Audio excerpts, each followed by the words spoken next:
Noche. Bueno, buenas noches a todos. Hoy ya estamos a 6 de 5 de Nisan, 5782, 6 de abril 2022. Bueno, vamos a iniciar nuestra clase, vamos a continuar. Vamos en el capítulo 9 del libro de Metzla Yesarim, en su sabio Ranjal, sobre los obstáculos a la diligencia. Dice así: ¿cuál es el factor principal? La molicie. Ya vamos a hablar qué significa molicie. Dice: los factores que llevan a la pérdida de la diligencia son los mismos, que provocan que la pereza aumente.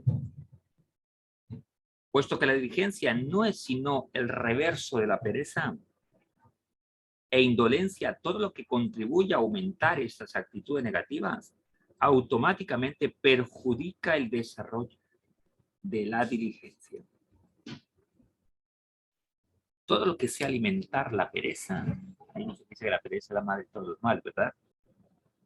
Bueno, hay que luchar mucho contra eso. Pero todo lo que sea contrario a la diligencia y alimente la pereza es contraproducente. Y el mayor de todos es el anhelo de reposo físico y la repugnancia al esfuerzo. Todo lo que sea reposo físico y lo que sea repugnante, hacerlo con esfuerzo. Ahora, esfuerzo no estamos hablando de un quemarse las espaldas, ¿no? Esfuerzo es todo lo que implique un esfuerzo en la vida para aprender algo. Ahora, hablemos un poquito acá. ¿Por qué a veces existe la problemática de la pereza? La pereza va mucho unido a un tema emocional, a un tema generalmente de depresión, muchas veces cuando es una pereza como hábito ya, como forma de vida. ¿Sí? Generalmente puede ir relacionado con un tema emocional o una costumbre que se ha aprendido. ¿Sí? Falta de formación y educación también es otro motivo. Ahora, así como el gusto desmedido de los lujos. Un gusto desmedido por los lujos, perdón. Ahora, el gusto desmedido de los lujos, literalmente, el gusto por la satisfacción completa de todos sus aspectos. En español, esta actitud se llama molicie. Molicie. Así se llama esta actitud, molicie, que es un deseo de más por los lujos. Palabra que etimológicamente significa blando. Una persona que se ablanda por los lujos no está diciendo que no hay que vivir bien. Está hablando de un deseo de más que controla a la persona por los lujos. Y si no vive en lujos, no es alguien. Está hablando de eso. Al individuo con estas inclinaciones, sin duda le será muy pesado servir a su creador. Muy difícil. Pues el que desea ingerir sus alimentos con toda tranquilidad y reposo, dormir sin sufrir molestias, que se niega a caminar más que a su paso lento y otras cosas similares, les será muy difícil levantarse en la mañana para, por ejemplo, acudir a un shiur, acudir a la sinagoga, acortar su comida con el fin de rezar mija por la tarde, elevar una plegaria hasta dos Baruj, o salir para cumplir un precepto. Si el clima no es propicio, y con mayor razón, que no actuará con prontitud en cumplir un precepto, ni en estudiar las leyes de Hakadosh Baruj, las leyes de la Toire, ni en estudiar las leyes que corresponden a cada persona, las instrucciones de Hakadosh Baruj. Ahora, cuando el Ranjal dice de ir a cumplir un precepto, un mandamiento, una mitzvah, él dice y explica, es decir, no solo que será renuente a salir de su casa para llevar a cabo una buena obra, que incluso si finalmente decide salir para cumplirla, ciertamente que no se apresurará en hacerlo ni actuará con diligencia. Aquí el Ranjal habla de la forma de cumplir un precepto, una misma. Ahora, esto está ligado con la pereza, esa pereza espiritual. El Rab enseñó una vez me enseñó, que un cuerpo enfermo, perdón, un alma sana puede cargar un cuerpo enfermo, pero un alma enferma no puede cargar un cuerpo sano. La pereza tiene que ver con la motivación que tenemos en la vida. Si una persona, por ejemplo, sale de compras y eso se motiva, si hay pereza, se le va, significa que eso es lo que gobierna su deseo. Como hablamos el domingo, no, eso fue una clase aparte que acerca del deseo. Pero si una persona le motiva a hacer el bien, le motiva la vida espiritual, está despierto en esta vida, entonces entenderá que cada oportunidad que tiene en la vida para hacer un mandamiento, una obra buena, es un gran mérito. Por ejemplo, cuando una persona se marcha después de los 123 años de Ratashen, ¿qué es lo que van a contar en el cielo? Las obras buenas que hizo, las acciones, la conducta. Así como en la tierra a una persona se le premia, se le paga o se le recompensa, es por los hechos que ha realizado, sean buenos o no sean buenos. Una persona en el Shammai también le van a contar son sus obras buenas. Pues cada oportunidad que tenemos para hacer algo bueno en esta vida es como un cheque en blanco que le van a poner precio a nuestro nombre, a nuestro favor. Por eso cada vez nuestros sabios nos enseñan que cada persona que hace una obra buena generalmente se anota en este mundo. Por ejemplo, cada vez que se escribe un sabio escribe un libro, alguien hace una obra, esta clase va a quedar en YouTube, donde la van a escuchar tal vez ustedes otra vez o otras personas. Bueno, va quedando una obra ahí en la red para que alguien escuche algo bueno, algo santo, algo que le ayude a crecer en la vida, un mensaje que le ayude a crecer en la vida, va a multiplicarse. Cada vez que se escribe un libro se coloca por para el sejud de la elevación del alma de tal persona, etcétera, etcétera. ¿Sí? Así como cuando alguien de repente debe dinero y te dice, venga, yo le ayudo a pagar ese dinero. Así pasa en la vida también, cuando por ejemplo un padre marcha al Shammai, lo que sus hijos hagan en este mundo, se le cuenta también a favor de esa persona, porque fueron sus hijos. Los hijos son una extensión de su padre, de su madre. ¿Sí? Así es también, cuando alguien tiene una oportunidad de cumplir una mitzvah, el hecho de no comprender lo que significa una mitzvah hace que haya pereza. ¿Por qué? Porque su deseo está enfocado donde está su motivación. Está su tesoro, ahí está el corazón de la persona. Donde está lo importante en la vida para esa persona, ahí está su motivación. Ahora, la palabra para deseo es razón. Pero razón también significa voluntad.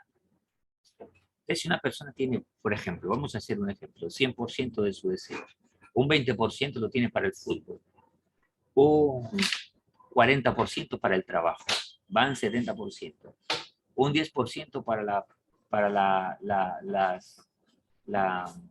para el tapado, ¿no? Para el tapado de la cerveza, para la cervecita. Otro 20% posiblemente para las películas, 100%. Entonces, cuando hay un partido, él va a moverse en esa motivación. Va a tener voluntad porque tiene deseo invertido ahí.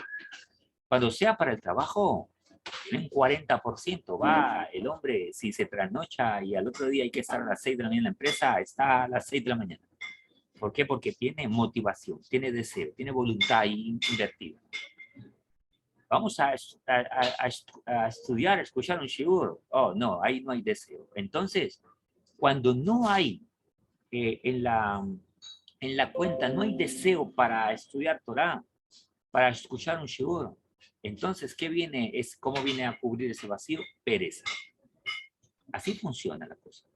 Por eso la gente dice, es que yo no tengo voluntad para hacer esto. No tengo voluntad para cambiar. No, no es que no tenga voluntad. Lo que pasa es que la tenés empeñada, la tenés distribuida, direccionada, enfocada hacia otras cosas. Que muchas veces, mayoría de esas cosas no son santas. no son correctas. Entonces, al estar enfocada en esas cosas, está atrapado en algo que se llama una impureza. Una impureza es un cortocircuito. Es algo que viene a causar un daño dentro de la persona. Por ejemplo, como un virus en una persona. El virus viene a atacar a la persona. Y entonces el mecanismo de defensa que Akadosh Baruj Hu dio a cada ser humano viene a contrarrestar ese ataque. Y en esa lucha hay un desgaste. Por eso la persona entra en somnolencia, entra en ciertos problemas físicos donde pierde un poco su fuerza, su motivación, etcétera, etcétera. Así es la vida espiritual también. Una persona que se contamina con el pecado una y otra vez, ¿a qué se le llama pecado? A errar en la vida, no dar el blanco, a equivocarse. Su deseo, su motivación está atrapado por esas cosas, sea la inmoralidad, sea todo lo que sea. Por ejemplo, Halbe Shulon, un hombre inmoral, un hombre infiel. Si tiene 2, 3 mujeres, no le queda amor para su esposa. Entonces, cuando ve a su esposa, ve una bruja que se le aparece y ve al mismo Sultán. Pero cuando ve a las personas con las que comete pecado, entonces se siente como si estuviera en un paraíso. ¿Por qué? Porque su deseo está ahí. Pero si se enfoca en lo que es correcto, entonces va a recuperar, va a incluir lo que se llama lo va a tomar. Ponemos, por favor, a los micrófonos, es tan amable. Entonces, cuando recupera su deseo, cuando recupera toda su entonces la puede enfocar hacia,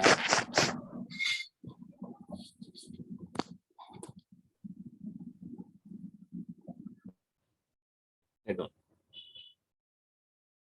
entonces la puede enfocar hacia el enfoque nuevo que le va a dar ahora. Así funcionamos internamente. Por eso no hay que decir, es que no tengo voluntad. No.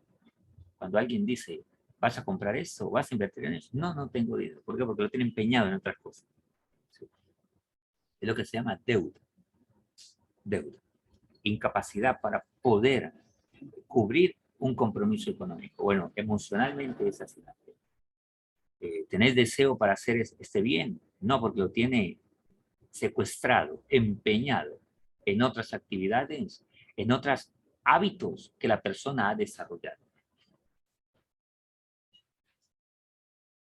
Ahora, interesante, ¿eh? Lo que nos explica el Ranjal acá. Si el individuo que se acostumbra a esta forma de vida no será dueño de sí mismo, dice Ranjal, para poder actuar de forma contraria a eso cuando lo desee. Esto que les expliqué es un asunto más interno, lo que pasa en nuestra mente y cómo funcionamos. Pero mira lo que nos dice el Ranjal. No es dueño de sí mismo y por eso no podrá actuar en lo que desee, sino en lo que está atrapado. Así funciona y así es el efecto de un vicio en las personas. Hablemos de un caso extra fuerte. Una persona que esté adicto a algo, por ejemplo, las drogas. ¿Por qué este muchacho o esta chica o esta persona que está en la droga no puede salir? Porque todo su deseo está capturado ahí. Otros problemas sociales, la pornografía, el adulterio, la infidelidad, toda mala costumbre. La persona está atrapado ahí. ¿Por qué? Porque empeñó completamente su deseo y entregó el control a ese deseo. Entonces, el deseo pasa a controlar a la persona. Pues su voluntad ya estará prisionera. La palabra para voluntad es la misma para deseo, razón, que significa voluntad y también significa deseo. Ya estará prisionera en la cárcel de sus hábitos, que se habrán convertido para él en una segunda naturaleza. Mira lo que nos dice aquí el Ranjal de Bendita Memoria. Cuando una persona hace de sus hábitos malos hábitos tan propios, se vuelve como una segunda naturaleza y la persona va a creer que es así. Es que yo soy así. La gente dice, es que yo hablo así, es que yo no voy a cambiar porque soy así. Es un engaño para las personas, mentalmente hablando. No hay fuerza más grande que el poder de la voluntad. Pero dicen nuestros sabios, enseña, creo que Radjehiel, en memoria, dice que la voluntad es un misterio de Hakadosh Baruj. ¿Por qué? Porque depende del anhelo de nosotros. Depende hacia dónde enfoquemos nuestro deseo. Dicen los que saben que es lo único que nosotros podemos garantizar en la vida. ¿Qué es lo único? Ah, que mañana tendremos dinero. No sabemos eso. Hoy, gracias a Dios, bendito Hashem, tenemos nuestra parnasá. Mañana no lo sabemos. Ah, la vida tampoco. No sabemos si mañana tendremos vida o no la tenemos. Esta noche nos acostamos confiando en Hakadosh Baruj Hu, que nos devolverá nuestra alma, que nos bendecirá en nuestro sueño. Pero ¿quién podrá garantizar que mañana está vivo? ¿Quién podrá garantizar que los hijos vivirán? Es una cuestión de fe. ¿Quién podrá garantizar que viviremos mucho tiempo? Que estaremos sanos. Solo Hakadosh Baruj Hu. Pero hay una cosa, estimados, estimado público, hay una cosa que sí podemos garantizar. Piensa un poquito. No me lo vas a decir para ahora, pero piensa un poquito. Una sola cosa que podemos garantizar. ¿Cuál es esa cosa que podemos garantizar? Bueno, no es una cosa, es una actitud. Precisamente se llama actitud. La forma en que vamos a reaccionar a las circunstancias es la única que podemos garantizar. Ah, que mañana vamos a tener un día feliz, vamos a tener un día bueno, siempre va a ser bueno, aunque las cosas no sean, entre comillas, para bien, siempre va a ser bueno. Hay una historia de Rat Kanesk de Venta Memoria. Va un hombre y entonces consulta a Rabí Obadiah Yosef de Venta Memoria, un gran sabio que ya marchó hace unos años en Israel. Muy grande, muy grande. Un poskim de esta generación. Entonces le dice Rabí, voy a comprar un banco en Panamá. Eh, una inversión un poco pequeña. ¿Eh? Voy a comprar un banco en Panamá. ¿Lo hago o no lo hago? ¿Qué dice Rabí? Entonces Rabí Obadiah Yosef, muy grande en Torah, le dice, yo no puedo responder esa pregunta, pero en Bnei Braj está el zar de la Torah, el príncipe de la Torah, Rabí Ham Kanievski, de Brita Memoria, Haim Kanievski. Él sí podrá contestarte esta pregunta. Entonces el hombre va hasta Bnei Braj, hace la fila pues de toda la gente que va a hablar con ese sadik tan grande que ya marchó hace unas semanas. Entonces, bueno, cuando llega él, le dice, Rabí, voy a comprar un banco en Panamá, ¿lo hago o no lo hago?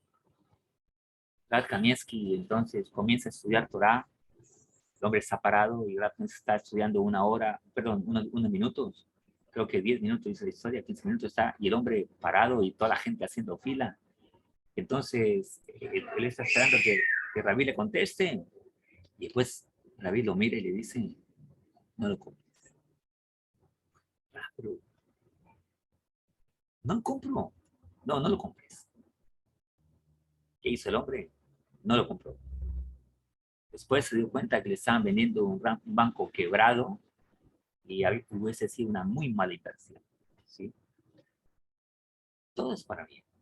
Todo es para bien. A veces creemos, mi madre me contó una historia, a veces creemos que si las cosas no salen en el formato que creemos, lo vemos mal. Alguien, por ejemplo, que se le pierden 10,000 pesos. Ah, eso no es bueno. ¿Sí? ¿Por qué? Porque resta, es algo lógico, ¿no? Resta. Mi madre me contó una historia de cuando ella estaba joven. Escucha esta historia, yo creo que cada uno de vosotros eh, le conviene escuchar, ¿eh? La historia muy bonita y si el final de la historia hubiese sido otra, pues yo no estaría acá hablando con vosotros. Entonces, ella era joven, no tenía todavía esposo, e iba a tomar un vuelo a Santa Marta, a Cartagena o a Santa Marta, para la costa iba. Y el vuelo, supongamos, salía a cierta hora en la mañana. Y mi abuelita, pues siempre era como las abuelas de antes, ¿no? La gente de antes. Todavía hay gente así. Es un reloj biológico, ¿no? Tienen una costumbre muy disciplinada de madrugar. Entonces, le dice, mami, me levantas a tales horas, era muy temprano en la mañana, para poder alistarme, llegar a tiempo, ir al aeropuerto, etcétera, etcétera. Oye, mi abuela se quedó dormida y mi madre perdió el vuelo. ¿Qué pasó con ese vuelo? En ese año, en esa época, hace ya muchos años, se estrelló y todos murieron. A veces creemos que aparentemente una pérdida es una pérdida. Los Hakadosh Baruj Hu, las cuentas de Dios son diferentes las nuestras. Una persona que aprende a pensar que todo es para bien, que aprende a pensar que eh, podemos ganar cuando nos esforzamos en hacer el bien y que a veces eh, no hacer el bien o estar neutralizados es no hacer nada, es no hacer nada. Y significa pérdida. ¿Sí? Así que los buenos hábitos eh, causan muchas bendiciones. Hay gente que a veces le va bien en la vida. La gente dirá, ¿por qué le va bien? Ah, porque trabaja mucho. Bueno, claro, por supuesto, la disciplina, el orden, todo eso es muy bueno. Pero no es nuestro esfuerzo lo que nos trae bendición. No es nuestra orden. Por supuesto que eso hace parte. No digo que no. Pero lo que hace, lo que más provoca que una persona reciba bendiciones es todo el bien que hace con el resultado de ese esfuerzo. Los malos también se esfuerzan. ¿Usted qué cree? Que una persona que forma un grupo de mafia, por ejemplo, como lo hay en muchos países, un grupo de guerrillas, por ejemplo, un grupo de una banda de cualquier cosa, pero que no sea para mí. ¿Usted cree que esa gente no se esfuerza?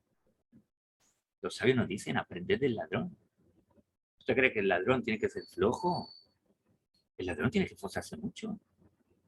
Tiene que cuadrar el plan, hacer el plan, trasnochar, etcétera, etcétera. ¿Para qué? Para cumplir su cometido. Por eso dicen los sabios que cuando un ladrón robaba, y hay unas leyes ahí para considerar un poco por el esfuerzo que hacía el ladrón, dice aprender del ladrón. ¿Cómo se esfuerza para hacer algo? No es correcto, pero se esfuerza. El Hafenheim dice una vez una historia que un hombre lo capturó, dos hombres se robaron un dinero muy grande y capturaron a uno y el otro se fue con el dinero. Eso fue en Rusia. Y entonces, en la época del Hafenheim, el Hafenheim dice, oh, pobre hombre, estaba destinado a tener ese dinero, pero no de esa manera. No de esa manera. Si se hubiese esforzado en el bien, entonces hubiese obtenido el beneficio por el bien que se esforzó. Pero se esforzó en el lado del mal. Obtuvo también el dinero, pero no de manera correcta. No con bendición. El punto en la vida del esfuerzo, estimado público, es que todo lo que hagamos en la vida, acordémonos de algo, que tenga la bendición de Hakadosh Baruj Hu. ¿Qué es la bendición? Las cosas correctas también se hacen de la manera correcta. Cuando alguien hace algo y se esfuerza para eso, la pregunta, ¿valió la pena? Valió la pena porque tiene bendición de Dios. Hice el bien en este mundo. Explica el Jobot de Jalebabot y dice en el tomo 2 que aún si en un país hay dificultades, hambruna o cosas, Dios no guarde de eso.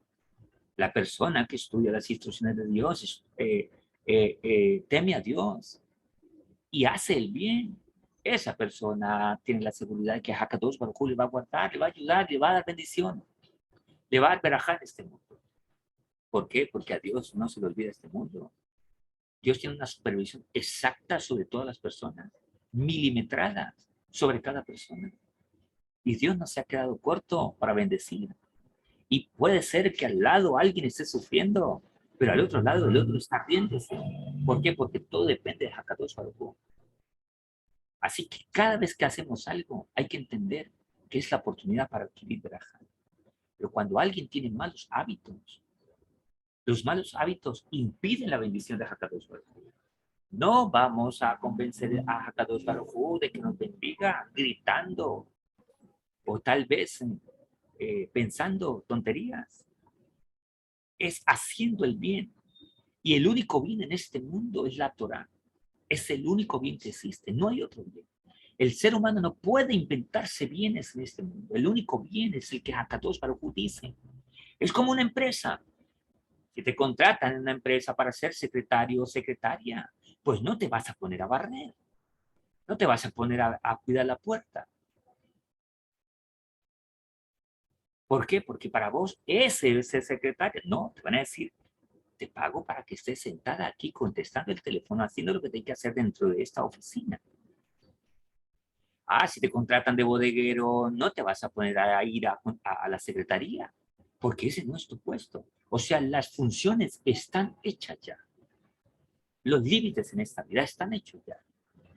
Una chica esta mañana me preguntaba con una ingenuidad impresionante.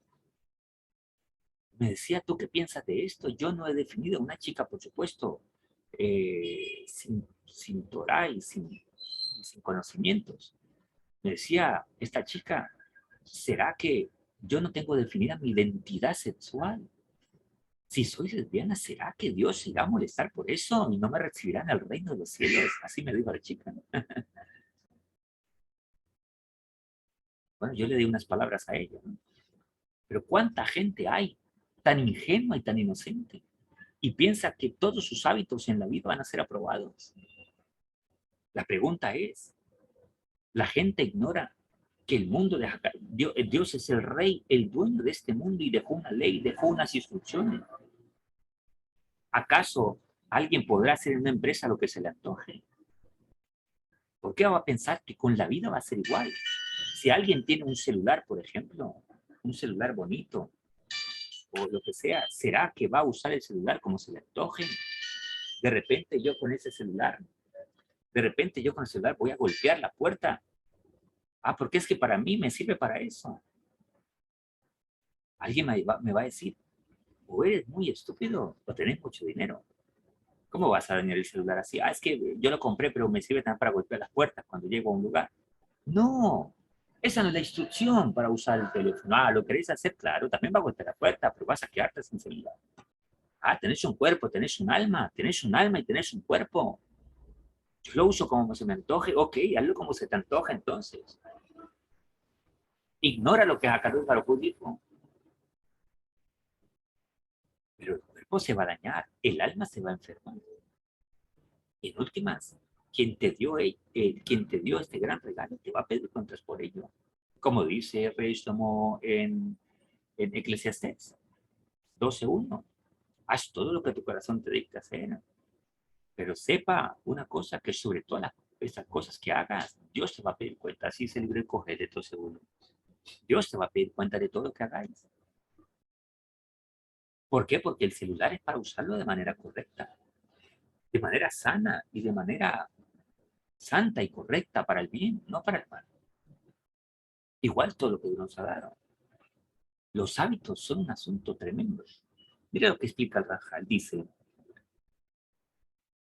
cuando la gente hace de sus hábitos su naturaleza, aunque inicialmente el comportamiento es producto de la voluntad de la persona y por lo tanto puede ser modificado cuando sea necesario, incluso yendo hasta otro extremo, cuando ese comportamiento se ha convertido en un hábito de vida, es casi imposible dejarlo o actuar de forma contraria. La fuerza de los hábitos es tan grande como la que tienen las funciones naturales, como las que nacemos, con las que nacemos, perdón. Y su efecto es progresivo. Así comentó un escritor llamado Samuel Johnson.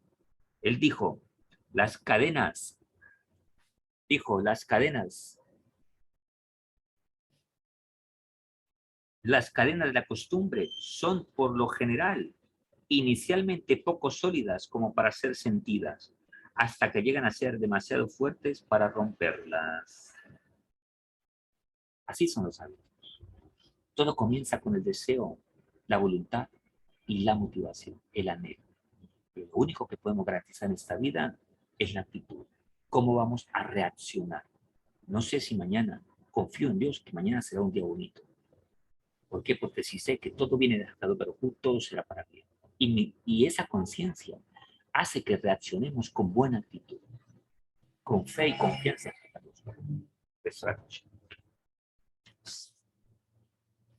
Les voy a leer 3 historias. Con esto hemos terminado nuestro punto. Hemos hablado sobre el factor principal, la Moisés. Voy a hacer un pequeño breve acá y contar 3 historias, que es una costumbre contar 3 historias antes de Pesaj. Los niños, en la clase de los niños, ya creo que se les han contado. Voy a contar las historias acá a los grandes. Queda pues para que les escuchen. La primera historia antes de Pesaj. El Rabí Elimelech, el Hasid y el licor. Uno de los Hasidim de Rabí Elimelech era un comerciante de bebidas alcohólicas, vendía yesh. Antes de la festividad de Pesaj, preparaba el Hasid un gran tonel de yesh, que acostumbraba a llevar más allá de la frontera. Lo vendía y de las ganancias compraba y preparaba todas las provisiones para Pesaj. Este año viajaba el Hasid en una carreta con su tonel de licor y mientras trataba de atravesar la frontera lo atraparon los guardias fronterizos y le secuestraron la preciada carga. Así el Hasid se encontró en una situación muy difícil porque todo su dinero lo había invertido en el licor. Y si no podía vender el tonel de Yenson, se quedaba sin un centavo. ¿Y cómo traería todo lo necesario para Pesaj? Enseguida regresó el Hasid y corrió a ver a su Reb Elimelech, y le contó con lágrimas amargas lo que le sucedió y su difícil situación económica, pidiendo escuchar el consejo del Rebe.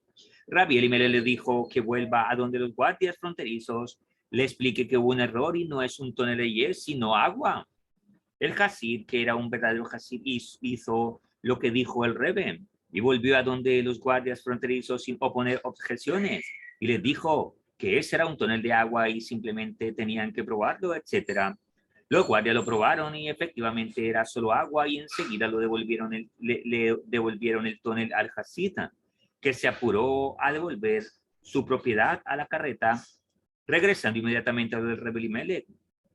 Esta vez la situación no se presentaba para nada mejor, casi digamos que al contrario. Entró el Hasid al Rebe y comenzó a llorar nuevamente con amargas lágrimas. Tenía un tonel de yesh que tendría que haber vendido y con las ganancias comprar todo lo necesario para la festividad de Pesaj. Y ahora que el tonel se convirtió en un tonel de agua, me quedé sin una moneda y de dónde conseguiré las provisiones para la festividad. El Rebe solo le dijo, prueba también tú también el tonel. El Hasid probó y descubrió que en verdad era yes de primera calidad. Y el Yehudí tuvo todo lo necesario para la festividad de Pesaj con gran abundancia. Hasta aquí la primera historia de las 3 que se cuentan como cédula para conseguir todas las provisiones para la festividad de Pesaj en abundancia. Esta es la primera historia. La segunda historia. El Yehudí, el rey, el anillo y el cura Dayeini. Cierta vez el rey perdió su valioso anillo que costaba una enorme fortuna y era muy preciado en el corazón del rey. Tan preciado era el anillo para el rey que asignó gran parte de su fortuna para cubrir por adelantado todos los gastos de aquel que se comprometiera a buscar el anillo. Esto se difundió en todo el país y llegó también a los oídos de un judío simple y muy pobre que vivía en ese país. Eran de los días de Nisan, se aproxima la festividad de Pesaj y necesitaba muchas provisiones, pero el Yehudí no tenía con qué comprar lo necesario para la festividad. Le dijo su esposa, esposo mío, hemos oído que el rey da con mano generosa a quien se compromete a buscar su anillo. Ve tú también inmediatamente al palacio del rey y anuncia que está dispuesto a ocuparte en la búsqueda. El rey se alegró al escucharlo e inmediatamente le entregó el dinero con holgura. Y el Yehudí volvió a su casa, compró todo lo necesario para festejar y se acomodó junto con su familia para festejar la noche del Seder con gran alegría y, por supuesto, se olvidó del rey, del anillo, de la búsqueda, etc. Había en ese lugar un cura taimado, consejero del rey, cuyo nombre era Dayeini. Siguió el rastro del Yehudí y comprendió exactamente lo que estaba sucediendo y cómo además odiaba a los judíos. Enseguida reveló a oídos del rey que el judío lo engañó.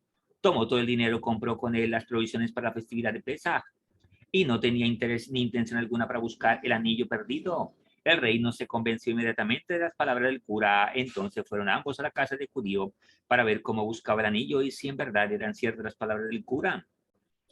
Parados el rey y el cura por fuera de la casa, espiaron desde la ventana y oyeron y vieron al judío y toda su familia festejando la noche del ser, diciendo las estrofas del poema Dayenu, suficiente para nosotros, de la gata de Pesaj.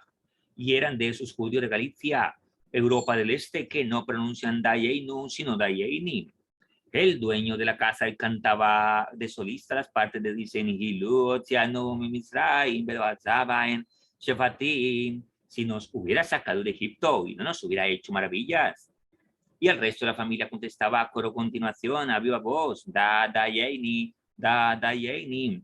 El rey escuchó por detrás de la ventana que el judío le habla a los invitados y todos le responden, Dayeini, Dayeini. Y así una y otra vez, entonces el rey se convenció que el judío sí había investigado y le estaba preguntando a los invitados de la noche del ser de Pesaj si sabían dónde se encuentra el anillo preciado del rey. Él preguntaba y todos le respondían, Dayeini, Dayeini, una y otra vez. La situación era que estaban parados allí el rey, el cura Dayeini, y cuanto más gritaban los de la casa Dayeini, Dayeini, en el rey se reforzaba la sospecha de su consejero, y la cara del cura se congeló, Jafú, como el malvado Amán de Purim. Llamó al rey a los guardias, apresaron al cura, y después de que lo encarcelaron, el cura Dayeini confesó que había robado el anillo precioso del rey, y su final fue colgado de un poste, y el Yehudí tuvo todo necesario para la festividad de Pesaj con gran abundancia. La tercera historia. Había una vez un judío creyente ingenuo y simple que ganaba su vida con una cantina que alquilaba al terrateniente del lugar. El terrateniente era amable con el judío y cierta vez en que se encontraron le preguntó, ¿de dónde viene tu sustento? Por supuesto, el terrateniente quería escuchar cómo el judío le agradecía que el sustento provenga de él, pero el judío creyente e ingenuo le contestó diciendo, mi sustento viene de Hakadosh Baruj Hu. Escuchar esta respuesta del judío molestó un poco al terrateniente y no satisfecho comenzó a preguntar una y otra vez la misma pregunta de distintas formas con la esperanza de escuchar en su respuesta alguna insinuación a la bondad del terrateniente por alquilar la cantina. Pero el Yehudí era, por cierto, muy simple y no llegó a hacer ninguna insinuación y cada vez que le preguntaba de dónde viene su sustento volvía a acentuar el judío que su sustento viene directamente de Hakadosh Baruj Hu y de nadie más que Hakadosh Baruj Hu. El terratense se enojó entonces con el judío y le dijo, siento que no sabes quién te está haciendo el bien. Y te da el sustento, tendrás que desalojar la cantina y encontrar sustento de otra manera. Entonces el judío se quedó viviendo en el mismo lugar, pero se le prohibió tener la cantina. Por lo que antes de la festividad de Pesaj se encontró sin sustento y sin un centavo para comprar las tantas cosas necesarias para la festividad. El terrateniente tenía un tesoro en el sótano de su casa y allí había muchas monedas de oro de mucho valor que le encantaba contar. Así cada día entraba a su tesoro, contaba sus monedas con gran pasión y las pulía para que se vean perfectamente las imágenes grabadas sobre las monedas. El terrateniente escupía sobre las monedas y las frotaba con un paño. Esa era la costumbre del terrateniente de ocuparse de sus monedas día a día. No era un terrateniente cualquiera, era de los más importantes del país y solía tener en su casa un mono de verdad que lo llevaba a donde fuera, como es sabido la naturaleza del mono, es imitar a las personas que ven. Y así el mono veía una y otra vez cómo el terrateniente acercaba las monedas a la boca, escupía sobre ellas con deleite y al frotarlas con gran placer, siendo que el mono al final de cuentas es solo un mono, concluyó para sí que seguramente el terrateniente se comía esas monedas sabrosas y brillantes. Cierta vez el mono bajó al sótano del tesoro y comenzó a devorar las monedas, comió y comió hasta que cayó muerto. Cuando bajó el terrateniente y vio el mono muerto, enseguida se le ocurrió hacer una broma al judío de la cantina. De tal manera, en la víspera de Pesaj, el terrateniente envió a su sirviente para arrojar el mono muerto dentro de la casa del judío. El sirviente cumplió la orden de su amo y enseguida desapareció de allí pensando para sí mismo, judío estúpido, esta es tu parte para la festividad de Pesaj. Cuando aterrizó el cadáver del mono en el piso de la casa del judío, se desgarró su panza y de su interior se desparramaron todas las monedas de oro por el salón. Al ver semejante visión, el judío tomó la moneda de oro y compró abundante provisión para Pesaj y feliz y contento se sentó con su familia para celebrar la festividad. Al oscurecer se acercó